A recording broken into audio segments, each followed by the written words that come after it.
Halo Sobat Uposin, kembali lagi di Mu Podcast, podcastnya Museum Pos Indonesia. Wah, kembali lagi ya dengan aku. Bahwa kemarin mungkin Sobat Uposin lihat di podcast atau episode sebelumnya. Kali ini di podcast episode ke-14 kali ini bersama dengan aku, host Tubagus ya, atau bisa dipanggil TB. Semoga Sobat Uposin juga nggak bosan ya ketemu aku. Nah, kali ini Sobat Uposin pastinya kita akan menghadirkan narasumber yang pastinya nggak kalah keren, nggak kalah inspiratif ya. Nah, ini aku kasih clue sedikit. Kali ini kita bakal membahas mengenai tentang perangko Sobat Uposin ya.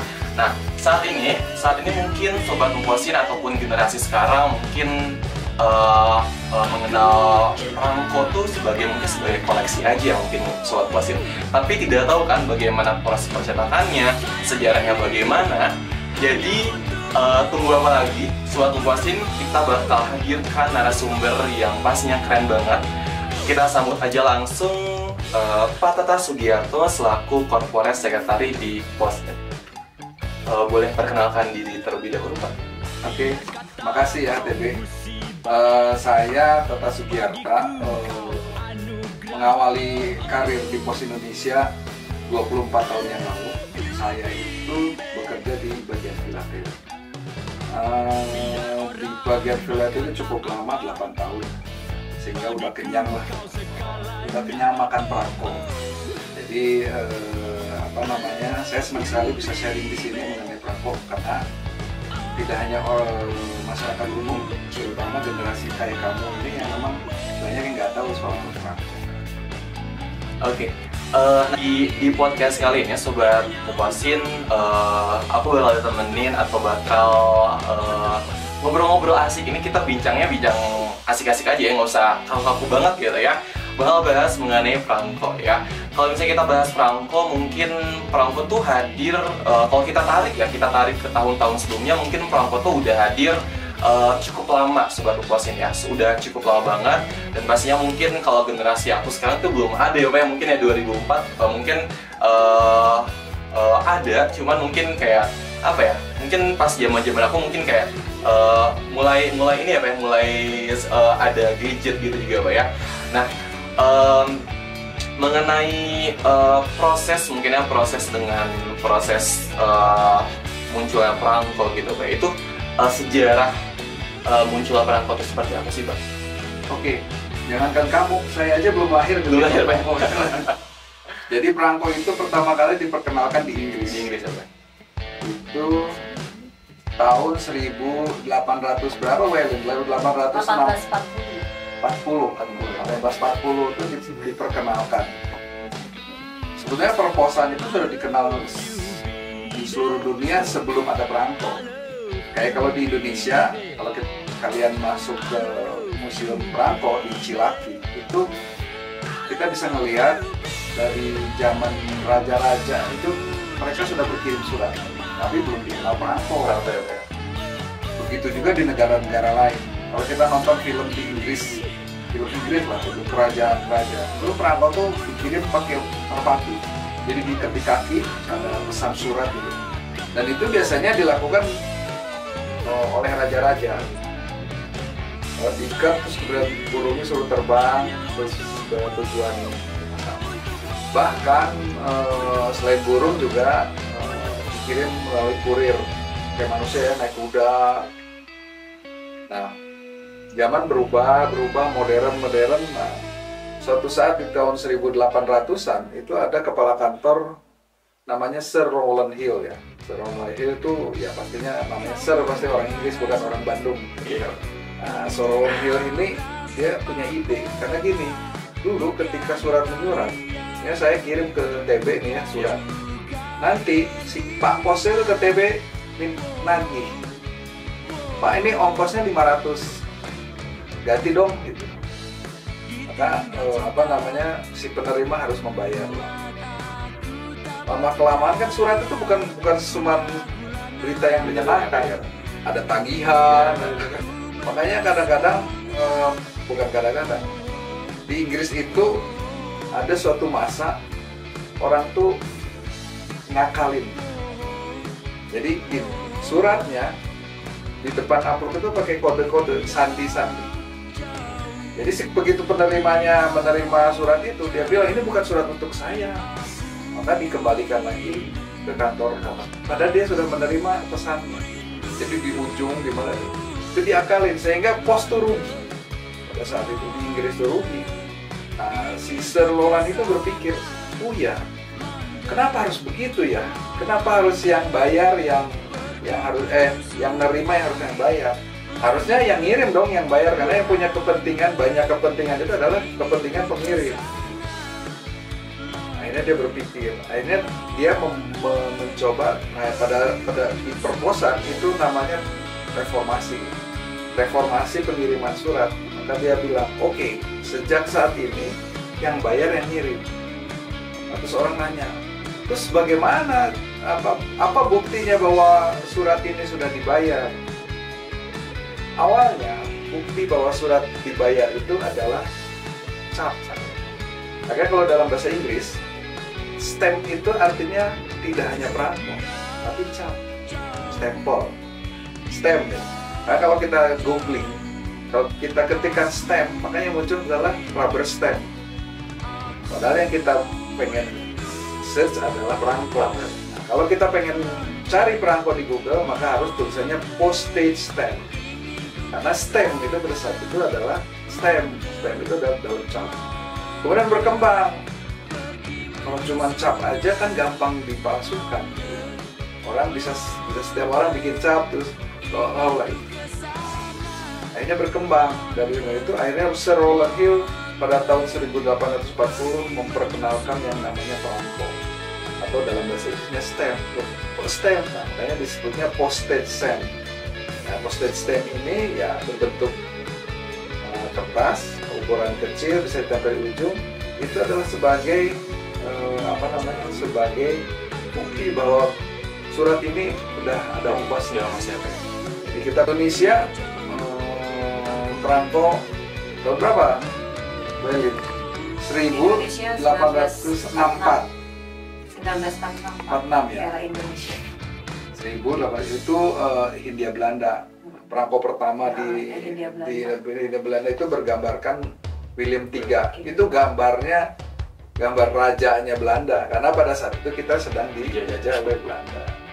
Tetapi untungnya atau hikmahnya ketika merubah dari cap menjadi perangko itu kan jadi ada gambarnya. Iya. Gambarnya. Dulu memang di awal-awal gambarnya raja, kalau nggak raja ratu. Di Inggris tahu sendiri lah.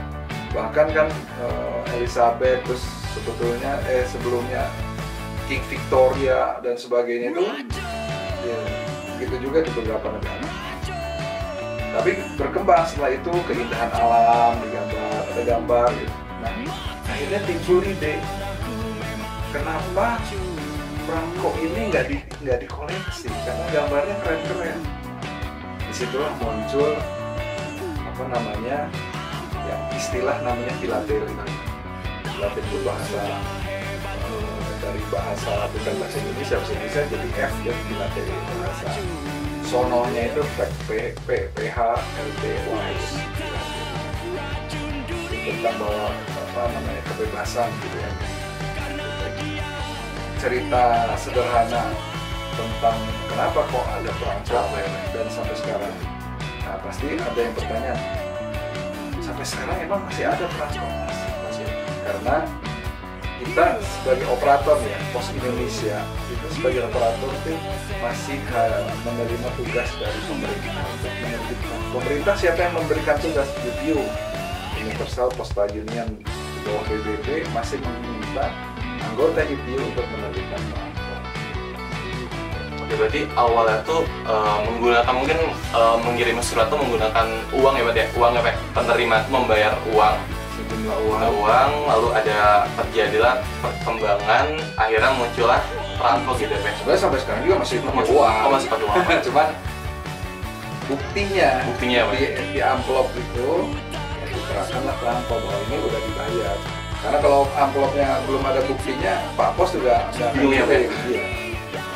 Oke. Tadi udah dijelasin juga ya mengenai sejarah, mungkin munculnya perangko itu seperti apa, dan juga perangko pertama di Indonesia seperti apa. Mungkin Sobat Mungkosin juga penasaran ya, bagaimana sih Pak proses dari pembuatan perangko sendiri, dan siapa sih Pak yang terlibat dalam proses tersebut gitu? Perangko pertama di dunia itu namanya penny black. Kira-kira bisa kebayang nggak kalau namanya penny black itu seperti apa? Warna hitam ya sih Pak itu? Ya. Jadi penny black itu dicetak dengan satu warna hitam aja. Karena teknologi cetaknya pada saat itu cuma begitu. Kamu sekarang misalnya tahu kan cap? Iya. Cap itu kan begitu tetap gitu kan. Walaupun sekarang cap ada yang 2 warna, 3 warna, tapi cap itu kan cuma satu warna. Karena teknologi cetak pada saat itu seperti itu, namanya letterpress. Letterpress itu jadi tapi acuannya dulu kalau nggak kayu, besi. Nah, pada zaman penny black itu orang making a grafir ya, menggrafir di sebuah logam, lalu nanti dikasih tinta, ditimpa sama kertas, digosok-gosok atasnya, diangkat, muncul apa? Itu teknologi pertamanya, berkembang, maka teknik cetak saat ini, waduh, perangko itu sudah luar biasa sebetulnya. Kita yang bicara di Indonesia ya. Di Indonesia itu kementerian yang bertanggung jawab menerbitkan perangko itu Kementerian Komdigi. Namanya Komdigi sekarang, kemarin Kominfo, sekarang sudah Komdigi. Jadi jangan salah, nanti orang bilang yang menerbitin perangko pos ya, bukan. Jadi Komdigi yang menerbitkan perangko. Pos itu sebagai operator mendapat tugas dari Komdigi untuk mencetak, melakukan penelitian tentang perangkonya, kemudian mendesain sampai mendistribusikan. Itu tugasnya operator tuh itu. Loh, tugasnya Komdigi apa? Ya, tugasnya Komdigi menerbitkan sebuah SK Menteri yang diterbitkan setahun sebelum perangko itu terbit. Jadi ada SK Menteri, ada daftar nih dari Januari sampai let's say waktu tahun lalu nih, biasanya sekitar bulan Oktober, bulan Agustus itu sudah diterbitkan SK Menteri tentang terbitan perangko. Ini tahun 2024 misalnya, terbitan perangko tahun 2025. Itu dari Januari sampai Februari itu sudah ada jadwalnya, temanya, apa yang diterbitkan. Rata-rata hari ini 12 penerbitan lah, 12 penerbitan lah. Jadi hampir setiap bulan ada, tapi nggak mulus setiap bulan. Karena perangko itu diterbitkan tuh tanggalnya biasanya spesifik. Misalnya perangko presiden. Jadi setiap penerbitan sampai hari ini, perangko presiden selalu diterbitkan 17 Agustus. Maka itu sudah dikasih 17 Agustus. Yang khasnya tentang pahlawan, pasti rata-rata diterbitkannya tanggal 10 November dan seterusnya. Perangko Valentine kalau ada kan 14 Agustus Februari. Iya, tapi nggak ada sih. Nah, jadi gitu. Udah ada di dalam ketentuan pemerintahnya, tanggalnya sudah ditetapkan. Nah, apa dasar pemerintah mengambil judul ono, judul ini, judul itu? Nah, itu dari masukan dari masyarakat. Jadi masyarakat nih ya, ini kalau yang masyarakat umum pengen tahu, kalau ingin diterbitkan perangko dengan judul tertentu, tinggal bikin surat ke Komdigi mengusulkan untuk menerbitkan perangko. Misalnya nih, kakek saya nih misalnya pahlawan nih, tapi nggak pernah ada perangkonya itu. Nah, kan kalau di Indonesia pahlawan itu ditetapkan oleh Kementerian lembaga kesejarahan kan, ditetapkan sebagai pahlawan gitu. Tapi belum tentu semua pahlawan diterbitkan perangko. Nah, boleh kami dari keluarga atau ahli waris mengajukan supaya pahlawan bernama si Untung misalnya jadi diterbitkan sebagai perangko. Ada CV-nya, ada ceritanya segala macam. Diajukanlah ke pemerintah. Belum tentu di ACC. Setiap tahun Komdigi itu minta persetujuan, minta masukan dari sebuah lembaga yang dibentuk juga oleh Komdigi, namanya Pokjanas Perperangkoan. Pokjanas itu kelompok kerja nasional. itu semacam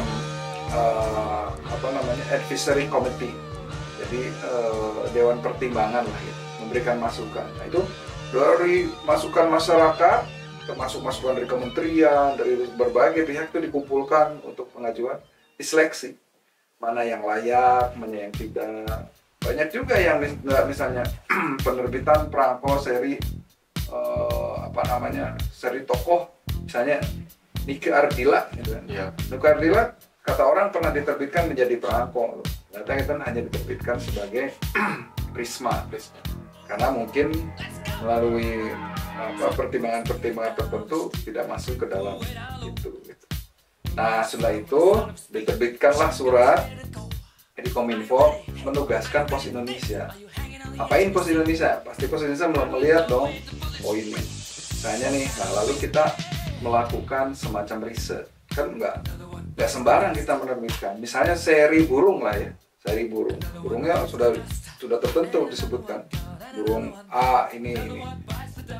Apa yang kita harus lakukan atau Pos Indonesia lakukan? Maka kita harus atau menghubungi, kalau dulu namanya LIPI, sekarang namanya BRINS. Menghubungi BRINS, yaitu para ahli-ahli yang mempunyai data-data. Di BRINS itu ada khusus kelompok yang memang meneliti soal burung. Semua spesies burung itu ada di mereka. Mari kita menghubungi mereka. Kita cari ini burung ini gimana spesifikasinya, fotonya, apanya segala macam. Oke, sudah dapat data itu, barulah kita membuka kesempatan bagi masyarakat. Nah ini ya. Nah pasti akan ada pertanyaan, Pak, siapa aja yang boleh mendesain perangko gitu ya? Seluruh masyarakat Indonesia yang kompeten ya, kompeten itu bisa punya keahlian menggambar, mendesain grafis dan sebagainya, bisa ajukanlah ke PT Pos Indonesia untuk dipertimbangkan sebagai desainer perangko. Nah, baru Pos Indonesia memanggil calon desainer nih, kemudian di brief teknisnya, ukurannya apa segala macam. Nanti desainer bikin. Apa langsung dicetak? Enggak. Jadi dari desain itu kita ACC-kan dulu ke ahlinya yang tadi LIPI. Jadi pengalaman saya sih ke LIPI atau BRINS tadi itu dilihat, oh ini burung ini paruhnya nggak warna kuning gini Pak Tata, harusnya merah nih, ada foto-fotonya merah. Oh ini kakinya nggak sepanjang ini, jadi perbandingannya gini ya, dan sebagainya. Kita perbaiki berdasarkan. Nah setelah itu sudah oke, maka BRINS akan memberikan approval. Nah dari situ berjenjang kita approval ke direksi dulu, direksi pos nih. Nah, biasanya kalau direksi pos itu direksi yang berkaitan dengan urusan perangko. Kalau di Pos Indonesia sekarang ada direktur jasa keuangan. Jadi approval dari direktur jasa keuangan, kita naik ke Komdigi sebagai yang memberi tugas ke kita. Komdigi akan dirapatkan dengan tim Pokjanas tadi untuk membahas nih desain ini gimana. Ada beberapa pertimbangan juga kan di Komdigi ini. Oke, approve, barulah kita menghubungi pencetak. Partner pencetak kita Pruri. Pruri kita tahu sendiri kan, Pruri itu kan percetakan uang Republik Indonesia. Jadi tidak mencetak uang, Pruri juga mencetakkan perangko. Sebelum dicetak banyak, Pruri akan membuat cetak contoh. Ya, berdasarkan desain yang sudah dibuat oleh desainer tadi, dibikinlah cetak contoh. Dibikin cetak contoh, di-approve-kan kembali ke, kalau itu udah nggak usah ke BRINS lagi, karena kan ini soal teknis. Jadi di-ACC-kan dulu ke direksi pos oke, lalu di-ACC ke Komdigi oke, baru dicetak massal dan didistribusikan. Cukup panjang berarti ya Pak prosesnya, mulai dari awal Komdigi Pak, terus proses desain, percetakan, persetujuan juga dari beberapa pihak ya Pak, cukup panjang juga. Bapak sendiri pribadi Bapak, apakah perangko sekarang tuh apakah masih relevan dengan zaman sekarang, dan juga apa sih langkah yang dilakukan Pos-in untuk menciptakan inovasi dalam penerbitan perangko pada zaman sekarang, terutama mungkin targetnya mungkin sekarang udah ke generasi Z juga Pak, udah generasi kan udah pada muncul juga ya Pak ya. Itu bagaimana sih Pak? Ternyata pekerjaan mendesain perangko tuh behind the scene-nya banyak yang tidak diketahui oleh masyarakat. Sebagai contoh, tahun 98, saya kan waktu itu belum masuk ke pos saja.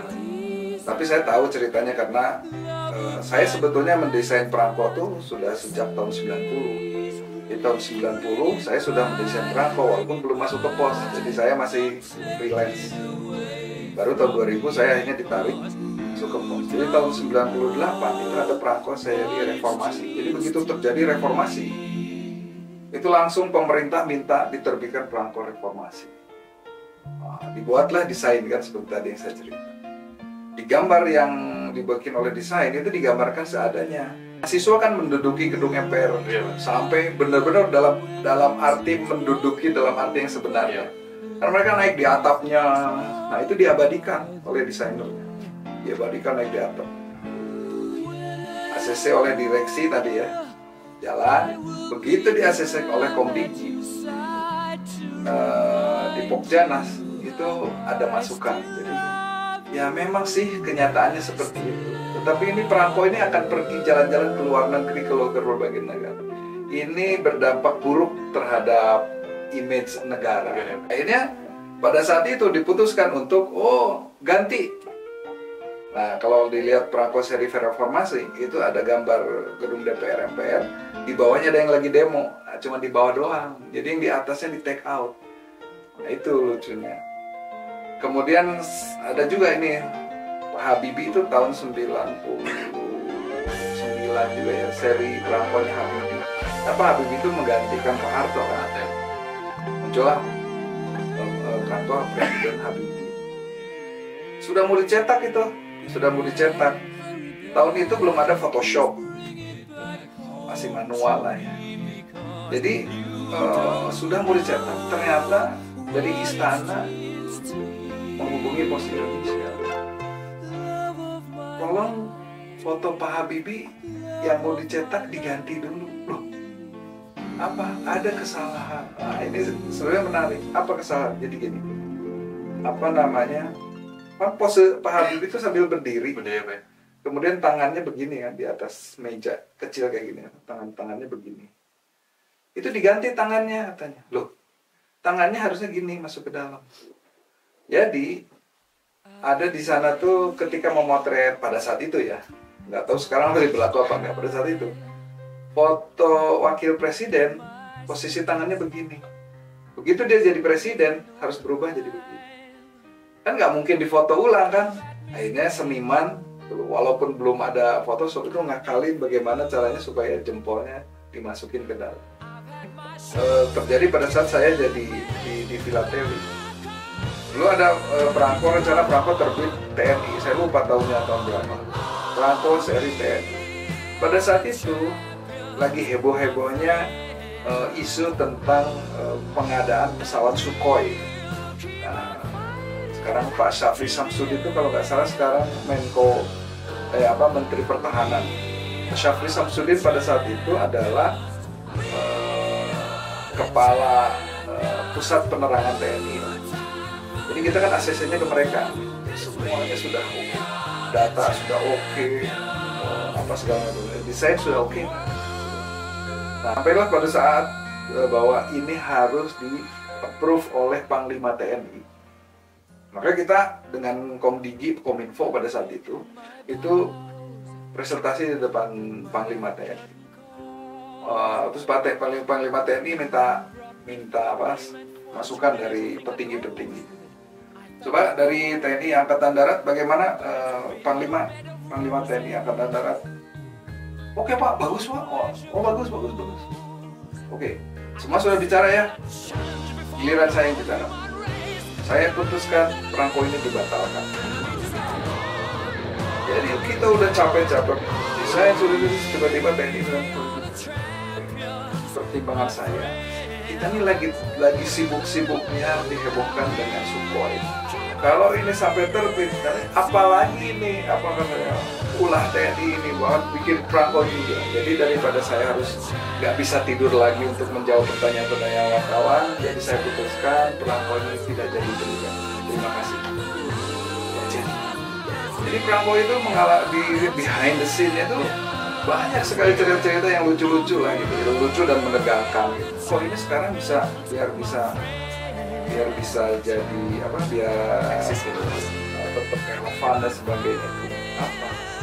Jadi dari dulu kita lagi berpikir, karena perangko itu sekarang berterang saja perannya sudah bergeser. Boleh dilihat di kantor pos, kiriman jangankan gitu, kan kiriman pos itu berubah dari surat sekarang ke paket. Kemudian kan sekarang kita menjadi logistik company, dari paket terus ngegedein kan jadi kontainer. Jadi surat-surat itu hampir tidak ada lagi. Dulu tersisa surat-surat perusahaan, billing statement, tagihan bank. Itu pun mereka sudah, atau apalagi saya, tagihan sudah masuk ke email. Jadi udah hampir tidak ada. Apalagi kiriman-kiriman yang berperangko itu hampir tidak ada.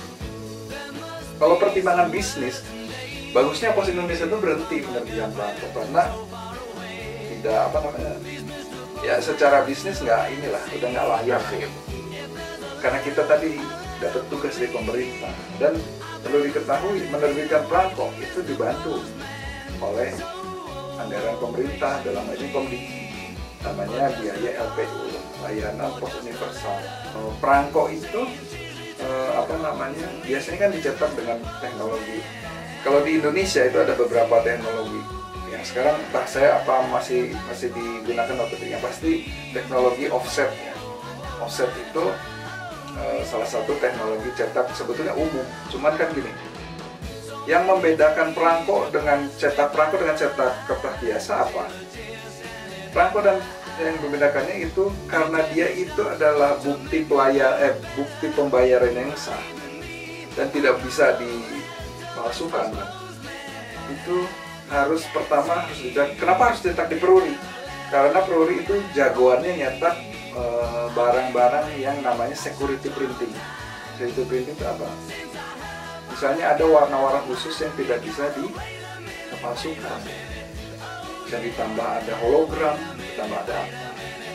Sebetulnya dengan teknologi cetak yang security printing inilah sebetulnya layak untuk dikoleksi. Maka saya pernah melakukan pencetakan perangko yang hologram semuanya. Saya pernah mencetakkan yang perangko seri Joint Issue Stamp Indonesia dengan Thailand. Joint Issue Stamp dengan Thailand itu kayak 3 dimensi gitu, karena dibuatnya dari hologram, jadi bisa dilihat dari kiri kanan dan di dalamnya seolah ada ruang ke dalam. Kita pernah menerbitkan perangko seri batik. Dulu juga sering bikin seri batik. Nah kali ini batik ini tuh saya terbitkan tahun 2012. Batik perangkonya itu terbuat dari kain batik beneran. Jadi kita mencetak batik, dipotong-potong kainnya, ditempel di atas kertas perangko, diterbitkan jadi. Itu kita dapat dapat penghargaan MURI. Adalah perangko satu-satunya perangko batik pertama di dunia. Kita menerbitkan. Nah, sejalan dengan itu juga saya menceritakan tadinya rencananya akan menerbitkan wayang yang yang ditempel di atas perangko dan terbuat dari kulit, wayang kulit nih. Tapi ternyata ada kesulitan. Kan wayang itu nggak di print ya. Wayang itu kan dibikin manual satu-satu gitu. Si pengrajin wayang itu kesulitan membuat, bayangin aja, tingginya maksimal 3 cm, itu lebarnya maksimal 1 cm, itu harus membuat wayang segede gitu. Dan perangko itu kan dicetak cukup banyak ya, walaupun ini kita cetaknya terbatas. Akhirnya diputuskan bukan tokoh wayangnya, tapi gunungan. Jadi gunungan wayang kan cukup besar nih, cukup lebar, dan gambarnya atau bentuknya tidak usah mengikuti bentuk wayang, jadi membuatnya lebih sederhana. Bahkan itu teknologinya pakai molding gitu, dicetaknya pakai mesin cetrek sehingga jadi. Itu ditempel. Pada saat itu menempelkan kulit dan menempelkan kain itu PR sendiri karena Peruri tidak mampu menempel yang rapi. Gimana caranya? Akhirnya saya mencari, pada saat itu browsing, nemulah ada percetakan perangko di Prancis. itu namanya kantor. Saya hubungi, bisa nggak? Bisa. Itu nyetak perangko terpaksa di luar negeri, di Perancis. Walaupun saya nggak ikut ke Perancis. Cuma perangko ini dicetak di Perancis. Jadi pada saat tahun mungkin 10-5 tahun yang lalu itu ada teknologi yang lagi hits pada saat itu, yaitu augmented reality. Augmented reality, saya langsung cari tahu gimana caranya bikin augmented reality. Karena pada saat itu Belanda sudah menerbitkan augmented reality pertama di dunia, perangko menggunakan augmented reality. Jadi augmented reality itu begini, ini perangko, kemudian sudah di-scan pakai HP kita, jadi di HP kita muncul gambar yang diem di perangko itu, scan ini jadi bergerak atau bisa jadi 3 dimensi dan sebagainya. Jadi kalau nggak salah dulu saya menerbitkan perangko seri Candi Ratu Boko. Pada saat itu teknologi yang sederhana augmented reality adalah ketika di-scan muncul video. Videonya nggak nyambung dengan gambarnya, tapi ya tentang Ratu Boko itu, tentang itu di-scan muncul Ratu Boko. Itu perangko augmented reality pertama. Nah, sudah dari situ saya untuk pada saat itu terbit juga perangko gerhana matahari total. Saya lupa tahun berapa, 2016 ya. Gerhana matahari total itu kita pakai augmented reality, tapi ini lebih kaya yang augmented reality-nya. Karena apa? Dari situ muncul proses bagaimana terjadinya matahari total itu dengan animasi 3D. Kenapa terjadi matahari total, matahari terhalangi oleh bulan dan sebagainya. Dan yang berikutnya saya pakai augmented reality itu perangko Dylan. Itu Prisma ya, tapi itu saya hubungi perangko. Jadi kalau yang itu gambar si Dylan-nya itu begitu scan itu jadi animasi. Jadi bergerak si Dylan-nya sama Milea yang lagi itu, terus jadi ban bergerak. Si Dylan sama Milea yang lagi hujan-hujanan airnya bergerak, jadi kayak animasi. Bahkan perangko itu ada pertandingannya. Makanya harapan saya ke depan anak-anak muda ini kalau mau pelajari perangko sebenarnya asik. Koleksi perangko, dia punya nilai investasi, di samping punya nilai investasi dia juga punya nilai pendidikan. Loh, Pak, kok nggak ada nilai pendidikan kan? Perangko yang saya bilang tadi, pertandingannya itu sebenarnya kayak kita bikin skripsi. Jadi perangko itu dikumpulkan, dilakukan riset. Nah, makanya dalam bahasa Inggris philately itu artinya adalah a study of stamp. Jadi bukan a collecting of stamp, itu study of stamp. Jadi mempelajari. Jadi dia tidak hanya ngumpulin taruh kayak di stamp itu, ada pembahasan secara ilmiah. Bung Karno itu siapa? Terus proses dari kalau bisa mendapatkan behind the scene-nya. Ini perangkonya dicetak berapa banyak, terus ada perangko yang unik, bahkan yang luar biasanya ada namanya perangko rare ya, pastinya rare, tapi dia istilahnya misprint. Misprint itu ya saya juga nggak tahu dapatnya dari mana. Biasanya ada perangko-perangko yang gagal cetak, misalnya antara perforasi, itu kan perforasi yang bolong-bolong gitu ya, antara perforasi dengan gambar itu miring misalnya. Itu kan dari sekian juta yang dicetak oleh Peruri mungkin terselip ada aja gitu. Itu bahkan punya nilai tinggi. Tapi bagaimana menjadi itu diambil dijadikan salah satu koleksi. Jadi gini, ini perangko ditempel di kertas ukuran A4, di bawahnya pembahasan. Jadi betul-betul kayak karya ilmiah. Pendahuluan daftar isi, pendahuluan apa yang dibahas. Jadi itu yang dipamerkan dan dipertandingkan seluruh dunia. Jadi di sana tuh ada, kita tuh asosiasi filatelis tuh dari mulai PFI, Perkumpulan Filatelis Indonesia, yang ketuanya sekarang Pak Fadlizon, itu lingkupnya nasional Indonesia. Kemudian ada namanya FIAP, Federation of Inter-Asia, itu kalau nggak salah Asia Pasifik. Kemudian ada FIP, Federation of International Philately. Itu FIP itu levelnya dunia. Itu masing-masing ini mengadakan pameran. Indonesia pasti namanya Panvilla, Pameran Villa Deli. Sebetulnya ada di bawahnya ada Parvilla dulu, Pameran Villa Deli regional yang diadakan per regional. Tapi ada yang nasional, ada yang Asia Pasifik, bahkan ada yang internasional. Perangko ada dua macam yang dikoleksi. Ada yang namanya min, ada yang namanya use. Kalau use itu perangko yang sudah ditempelkan, yang sudah dicap itu kan dimainkan. Itu namanya use. Yang bagus tuh Pak mengoleksi perangko yang min ya Pak. Kalau min itu belum perangko ya ketika dibeli belum dia apa yang digunakan. Yang min ya juga karena yang use tapi tertempel dalam amplopnya masih ada. Itu masuk ke dalam kelasnya kalau di koleksi itu namanya postal history. Tetapi si amplop itu kan ada alamatnya dan ada history di dalamnya. Misalnya gini, perangko dari yang dikirim dari negara yang sudah tidak ada. Cekoslovakia itu kan negaranya sudah nggak ada. Yang kecil deh, Timur. Indonesia pernah menerbitkan perangko tema Timur. Itu sekarang dicari susah, silahkan. Kemudian ada perangko yang dikirim dari Timur pada saat itu, dari Dili, Timur tahun sekian. Ada lagi yang menarik, itu masuk juga postal history.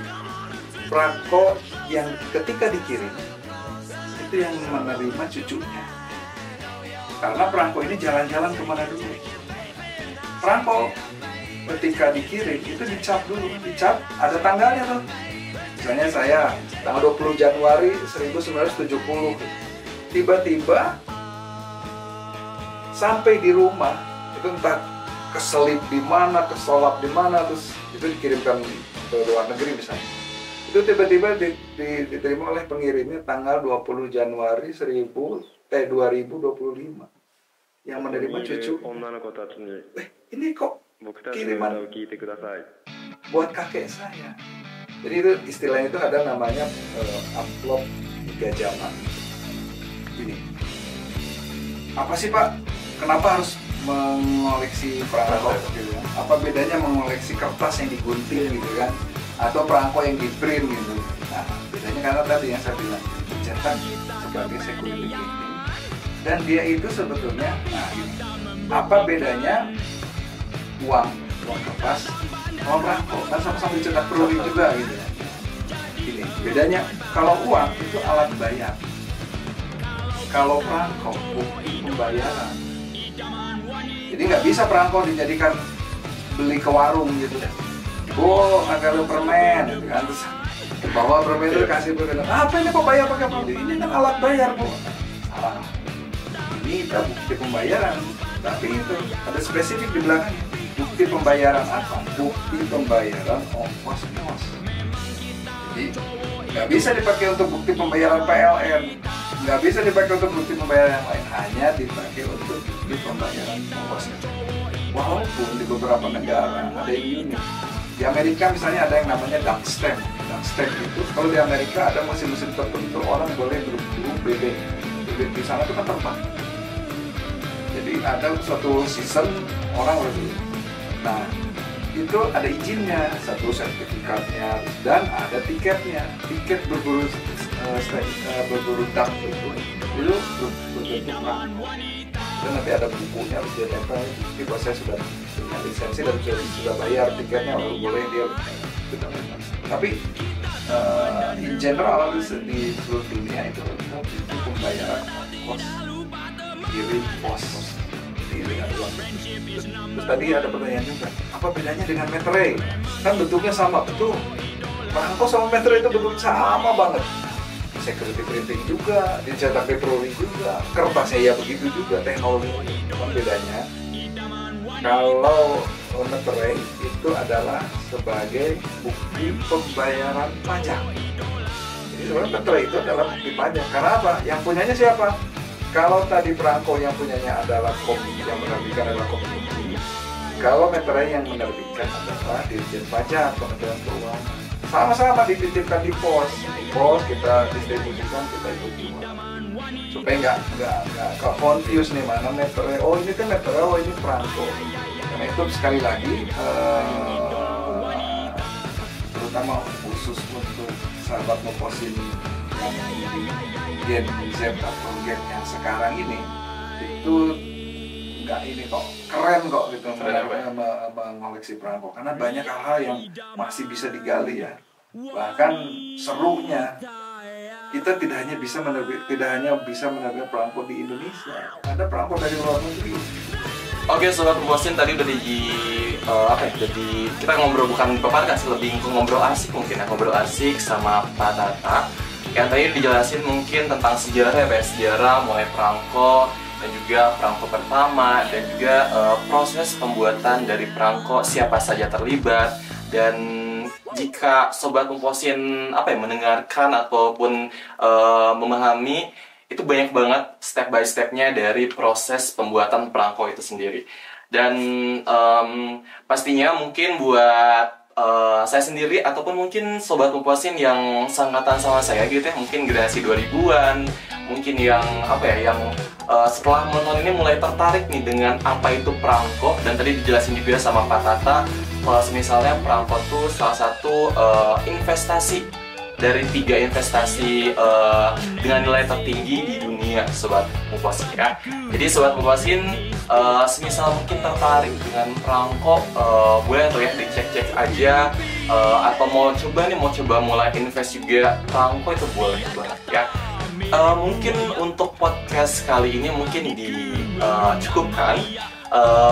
Pak Tata selaku Corporate Secretary di Posin, terima kasih Bapak ya, selamat beraktivitas kembali. Dan juga Sobat Muposin, thank you banget yang udah nonton di episode podcast di episode 14 kali ini bersama Putu Bagus dengan narasumber Pak Tata. Saya dan Pak Tata pamit, sampai ketemu lagi di podcast selanjutnya. Bye-bye.